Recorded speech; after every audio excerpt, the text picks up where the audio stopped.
онцлсан юм. Одоо Америкч тэгээд 200 гаруй жил тийм ээ. Ингээд энэ хууль нь бол өгчин төлөвлөр үйлчлэл өшөө потенциал нь бүр хэрэгжээгүй байна.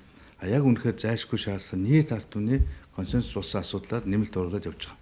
Манайх бол juste тэгээд үндсэн хуулийг хажуулж байгаа нэг зүйл бол үндсэн хууль нэг үг л бичдэг тийм ээ. Тэгээд тэрнийг буруу ойлгоод хуулийн гуйлаад хэрэгжүүлчихдэг. Хууль гаргацдаг.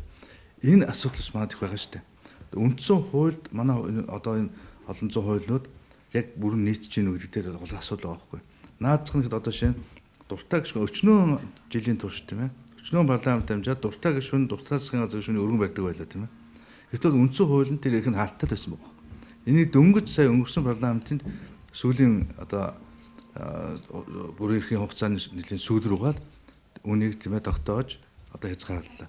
Ингээ үзэхэд бол одоо засгийн газар ажиллах чадамжийн асуудал маш их анхаарлын төвд байсан шүү дээ. Нэг л үндсэн хуулиар зөв тайлбарлангууд энэ асуудал байхгүй болчихоос энэ мэтлэнгээр маш олон